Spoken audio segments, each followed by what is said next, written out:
The cheapest foldable phone ever. Does it fold away to your wallet and your needs? We're about to find out.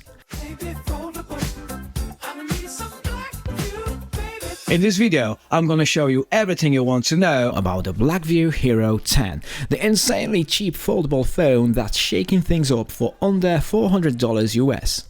Is it a budget hero or a future flop? We'll test the design, performance, cameras and everything else to see if it folds the way to your wallet and your needs. So buckle up, hit subscribe, because this might be the most important budget foldable review of the year.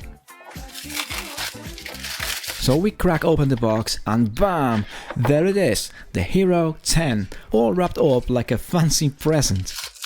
I gotta admit, first impression, premium vibes for sure. Okay, I confess, I couldn't resist doing what literally everyone would do, had to see if it folds. Diving deeper into the box, you'll find a dedicated phone case, 2 parts for the foldable design. It's functional, but the plastic material might not be for everyone. The usual suspects are there too: quick start guides, manuals and a 45 watts fast charger with a dedicated USB cable. They even threw in a SIM card ejector tool. Now let's move on to the phone itself. Foldable phones come in 2 main styles: book-style tablets and clamshells like the Hero 10, which folds for compact portability. Design-wise, it's simple and solid. You can choose between the Sakura purple version featuring a brushed aluminium frame and a grippy leather-like back, or the classic black option. Unfolded, it's a regular phone. Folded, it's incredibly pocketable. Plus, the screen is protected when closed. Major win. Now, the hinge, the question on everyone's mind. I've been folding and unfolding this thing relentlessly, and so far so good. But there's a catch. They call it a water drop hinge, which sounds fancy, but it has nothing to do with water resistance. More importantly, it doesn't hold every angle perfectly like some of the more expensive foldables on the market. Let's be honest, this is likely a result of BLACKVIEW cutting corners to keep the price down. While BLACKVIEW rates it for 250,000 folds, only time will tell how it holds up in the long run. The phone itself has some weight to it, but it adds to the feeling of sturdiness. On the back, near the cameras, there's a little round cover display. It's cute, but we'll delve into its functionality and limitations in a moment. On the right side, there's a power button that doubles as a fingerprint reader, along with the volume rockers. Up top, we got a microphone and a speaker. The left side totally bare, clean and simple. At the bottom, there's another speaker, a USB-C charging port, a microphone and a dual SIM card slot.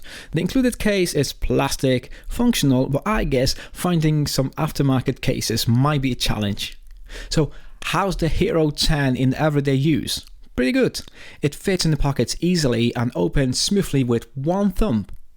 The only downside here, which isn't much of a downside really, is the limited hinge angles, but honestly I got used to it pretty quickly. Overall, I would give the design an 8 out of 10. Unfolded, the 6.9-inch OLED display is a stunner. It's big, it's beautiful, with those vivid colors and a peak brightness of 1300 nits. But here's the thing, no high refresh rate. We're talking 60 Hz here. Yeah, it's a bummer, but hey, at this price you knew there would be some trade-offs. Another catch, the fold. It looks flawless from most angles, but you can definitely feel a slight bump where the screen creases. Not a deal breaker, but it's here. And it doesn't unfold completely flat like some high-end models. But when watching videos, no biggie, you probably won't even notice. Swiping through your feeds, that's where you might feel it. Here's a surprising twist. How folding the phone for YouTube or social media is actually kind of cool. It gives a neat 3D-ish feel, and for video calls, amazing. Fold it into an L shape, prop it up, and you have an instant video stand. However, remember the limited hinge angles, a budget limitation by BLACKVIEW, and that black part near the cameras, that's supposed to be your cover display. In theory, it shows notifications, music, controls, and even lets you use the selfie camera. Sounds awesome, right? But here's another catch. Right now, it mostly displays time and unlock info. However, there's a weird quirk. Messing with the layout and themes can unlock some of this functionality, weather, notification and music control, but it's still glitchy and can randomly go back to sleep mode. BLACKVIEW really needs to sort out these software bugs with an update ASAP. Look, at this price point you can't expect everything to be top-notch, but the covert display feels like a missed opportunity. It has potential, but the bugs hold it back. For the price, compromises are expected, but this feels undercooked.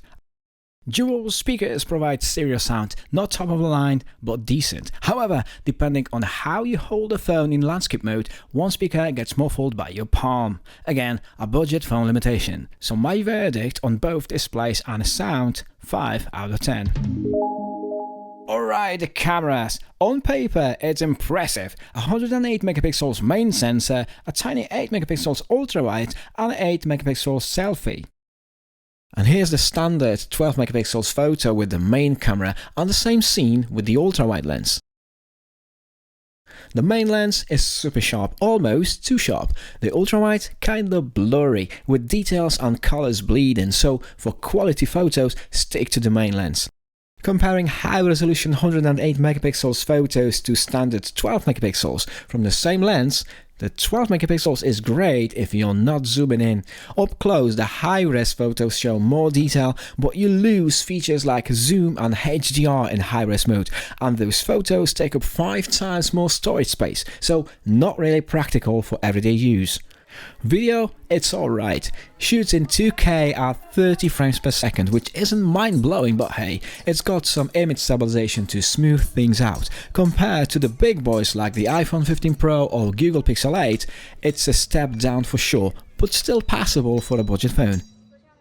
The 8 megapixel selfie camera is okay, perfectly acceptable for casual selfies and for video calls. But hey, here's the cool part. The hinge lets you set it up for video calls without a stand, a major plus having a foldable phone. So, all things considered, the cameras on this phone get a solid 6 out of 10.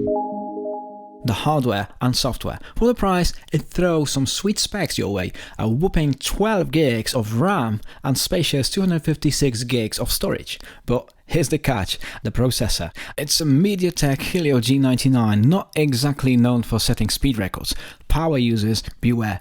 This budget chip also means you're stuck on slow 4G, no fancy 5G here. Remember the 2K video recording limit? Blame the G99 again, not the most future-proof option. The storage is a generous 256 gigs, which is becoming standard for mid-range phones like this. However, it can fill up quickly with photos and videos, especially since there's no micro SD card slot for expansion. That means cloud storage becomes a necessity. Software-wise, there's another drawback. The Hero 10 runs on outdated Android 13 with BLACKVIEW's Dock OS 4.0 on top. The interface is clean and basic with some bloatware, but it feels behind the times considering some mid-range competitors are already sporting Android 14 and BLACKVIEW's update promise to Android 14 later this year feels shaky. This means potential app compatibility issues and security vulnerabilities down the line. Not ideal if staying up to date is crucial for you. This might be a red flag. Finally, connectivity is limited to Wi-Fi 5, which isn't the fastest but gets the job done. I did experience some weird Wi-Fi connection drops. I had to create a hotspot on my Pixel phone because connecting to the Wi-Fi at my workplace kept crashing the settings app. Another potential bug. Calls, on the other hand, were crystal clear, so the Hero's 10 hardware and software are a mixed bag. I would give it a 5 out of 10. So, despite the cheap processor on board, the phone's 12 gigs of RAM makes it surprisingly nippy. Also, the 60Hz display is a smart move because high refresh rate, like 90Hz, would make the processor work harder, causing it to overheat and drain the battery faster. So, BLACKVIEW played it pretty smart here, balancing between performance and manufacturing costs. Here's how it stacks up against the competition in Antutu scores. Geekbench numbers follows the same story, respectable for the processor but not setting any records. But hey, benchmarks are just numbers, right? Let's see if the phone can handle some games. I threw some popular titles at it like Asphalt 9 Legends, Call of Duty Mobile and PUBG Mobile. This one ran pretty smooth on high graphic settings, no weird lags to speak of, and it felt decent even with the default 30 FPS frame rate. Graphics held up well and the gameplay was responsive. Pretty enjoyable play. Next, Call of Duty Mobile. Similar story here. It runs smoothly on default medium settings, no lag to complain about. Frame rate hit 60 FPS, but it dipped a bit during intense firefights and while aiming. Not a deal breaker though, still fast paced and exciting. Next, PUBG Mobile. This one required minimum graphics for smooth gameplay, but there were no real lags or frame drops. It ran at 30 FPS, which is still playable for most, and the whole PUBG experience was just fine. So the verdict on performance, again mixed bag. For daily tasks, the Hero 10 holds its own. Casual gamers will find it okay, though you might need to tweak graphic settings for more demanding games. Obviously, hardcore gamers should look for something with a more powerful processor, something like Asus ROG 8, which I'll show you in depth in our next video. For casual games like Candy Crush or Subway Surfers, this phone is more than enough. I would give it 7 out of 10. Right, battery life is a major concern with foldable phones, so let's see how the Hero 10 stacks up here. It packs a 4000 mAh battery, which is okay, but not mind-blowing. Casual use will get you through the day, no sweat. However, my moderate to heavy testing pushed it to its limits. A single charge lasts me only a day, but not much beyond. On the bright side, the Hero 10 supports 45 watts fast charging, which means you can juice it back up from near empty in about an hour. Not bad for a foldable in this price range, but hey, here's another catch: no wireless charging here. I'll give the battery a solid 7 out of 10. Right, let's fold up this review literally. The Hero 10 holds the crown for the most affordable foldable on the market right now, and that's pretty exciting. It's definitely a conversation starter, a phone that turns heads, that's for sure. But is it perfect? Not quite. So what's the verdict? Overall, it's a solid 6 out of 10 from me.